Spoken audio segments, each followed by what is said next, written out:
Aula de hoje, uma aula sobre revisão, né? E quais serão os assuntos que vão ser abordados? A origem do capitalismo,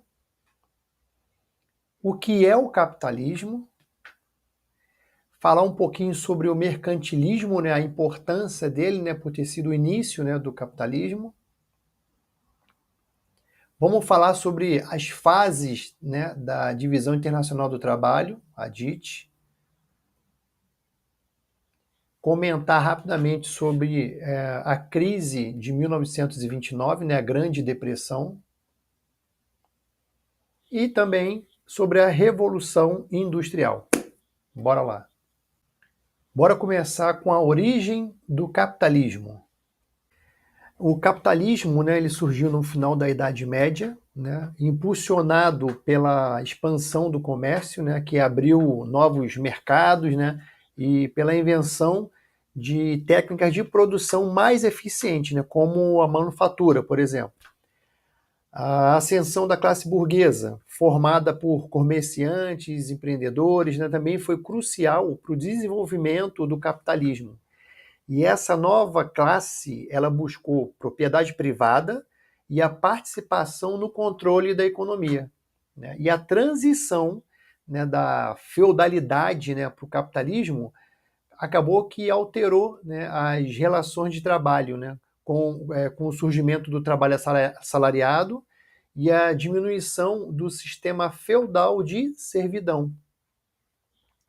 E essas mudanças provocaram uma reestruturação das estruturas sociais, criando o quê? Novas divisões sociais, né, mais nítidas, né, entre as classes. E o que é o capitalismo? O sistema econômico predominante no mundo hoje é o capitalismo, né? E ele é caracterizado pela livre concorrência, né? Busca pelo lucro, né? Alocação de recursos, né, pelo mercado. E uma característica essencial desse sistema é a propriedade privada dos meios de produção. E ainda que existam, né, variações, né, com diferentes níveis, né, de regulação estatal, o capitalismo ele é sustentado por pilares fundamentais. Esses pilares fundamentais, vocês precisam estar com ele na ponta da língua. Que quais são?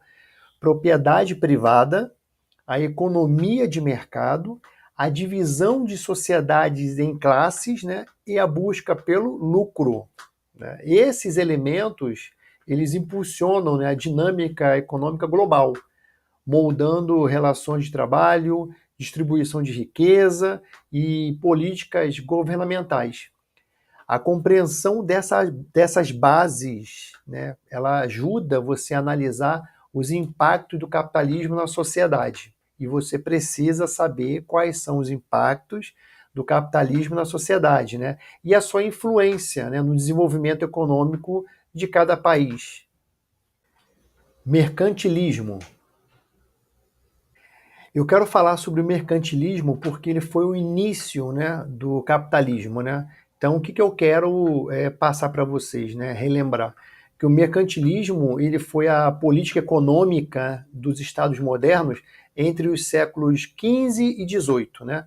Baseado na o quê? Na acumulação de metais preciosos e no fortalecimento dos estados, né? Lembra? Um dos seus pilares, né, era a manutenção das colônias como fontes de riqueza, especialmente metais preciosos e produtos tropicais, né? A gente olhando aqui para o Brasil.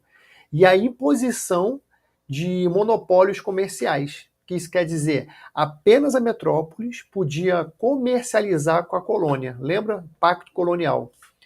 E o mercantilismo ele visava a acumulação de riquezas, o desenvolvimento do mercado consumidor não era a sua prioridade, né? E embora o enriquecimento da metrópole fosse, de fato, o objetivo, né, do mercantilismo, não havia defesa do livre comércio colonial.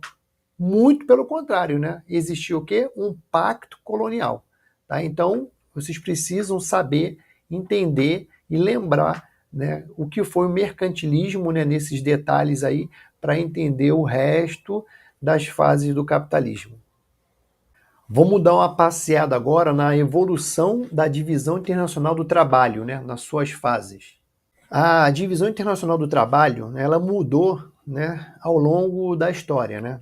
Na primeira DIT, a gente viu que os países europeus exploravam as colônias, né, para obter matéria-prima, né, como o açúcar no século XVII, por exemplo, né, e ouro, né, no século XVIII. Na segunda DIT, com a Revolução Industrial, os países desenvolvidos produziam manufaturados, enquanto os subdesenvolvidos exportavam commodities, né, como café, né, na República Velha, e a compra de produtos britânicos, né, pelo Brasil. Já na nova DIT, né, a globalização ela permitiu a descentralização, né, da produção, como na fábrica da Suzuki no Brasil, por exemplo, né, refletindo por menos custos, né, e maior competitividade, né. Na nova DIT, né, ela reflete, né, essa busca, né, por custos baixos, né, e maior competitividade. Eu quero aproveitar e continuar a falar um pouquinho mais sobre a divisão internacional do trabalho, né? A gente viu que ela organiza, né, a produção global, né, de acordo com vantagens econômicas, né, e estratégias de cada país. Beleza. Agora eu quero dar uma ênfase para a nova DIT, né? As empresas buscam locais que ofereçam, né, menores custos e maior lucratividade, tá lembrado? E isso ocorre devido à mão de obra barata, incentivos fiscais, infraestrutura favorável, né? O que acaba levando muitas indústrias a se instalarem em país emergente, né? Fator locacional, tá lembrado?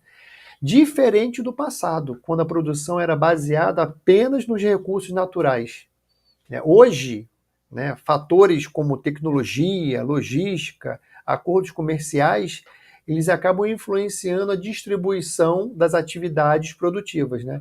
E a globalização, ela acabou que intensificou essa dinâmica, né? Tornando a produção mais fragmentada e interdependente. Resumindo, compreender a nova DIT é essencial para analisar o impacto da economia global no desenvolvimento dos países. A crise de 1929, conhecida como a Grande Depressão. A crise de 1929, ela começou nos Estados Unidos, né, com a quebra da Bolsa de Nova York, e se espalhou pelo mundo todo, né, causando recessão, desemprego, falências, né, em diversos setores. Como consequência, houve o abalo do liberalismo econômico, né, e a maior intervenção estatal na economia. As atividades industriais e o emprego entraram em colapso. A crise levou ao cúmulo de estoques, porque ninguém tinha dinheiro para comprar, e para tentar reverter a situação, o presidente na época, o presidente Roosevelt, ele implementou um plano chamado New Deal, né, inspirado nas ideias de John Maynard Keynes, né, no keynesianismo, né, keynesianismo, que defendia o aumento dos gastos públicos para estimular a economia. Tá lembrado dessa política econômica, keynesianismo? Né? A ideia era essa. Ele achava que o Estado ele era responsável, né, por aquecer a economia. E isso fazia como? Através de gastos públicos, né, através de obras, né, que aí gerava empregos para tentar estimular a economia. Eu queria voltar no assunto do capitalismo, né? Eu queria só lembrar, né, que o capitalismo ele evoluiu por fases distintas, né? Onde que o capitalismo comercial, né, era baseado no mercantilismo, né, que a gente falou lá atrás, que tinha forte intervenção estatal. Aí depois ele evoluiu para o capitalismo industrial, né, consolidado, né, no século XIX ali, né? Ele trouxe a produção em massa, né, urbanização e o trabalho assalariado. No século XX já apareceu o capitalismo financeiro, né, onde que bancos e mercados de capitais passaram a dominar a economia global. E a partir dos anos de 1980, o capitalismo globalizado, né, ou conhecido como capitalismo informacional, também chamado de neoliberal, ele impulsionou as privatizações, né, e a desregulamentação dos mercados, né? Eu não podia deixar de passar nessas fases, né, do capitalismo, né, comercial, industrial, financeiro, né, o informacional, né, que também é conhecido como globalizado ou neoliberal, aonde que a economia acabou impulsionando, né, as privatizações, né, e a desregulamentação, né, dos mercados. Tá? Então eu queria só voltar nesse ponto aí. E para concluir essa breve revisão, vou dar uma pincelada aí na Revolução Industrial. A Revolução Industrial, né, ela transformou a produção e a economia global, só que isso aconteceu em 4 fases, né? Onde que a primeira fase começou com a aplicação da força motriz, né, à indústria, né, com o uso do vapor, né, no século XVIII. A segunda fase trouxe a mecanização da indústria e da agricultura, aumentando ainda mais a produtividade. E a terceira fase, ela consolidou o desenvolvimento do sistema fabril, né, com fábricas organizadas e produção em larga escala, né? E, por fim, a quarta fase acelerou os transportes e comunicações, né, com ferrovias, telégrafos e automóveis, né, o que acabou encurtando a distância, né, no mundo.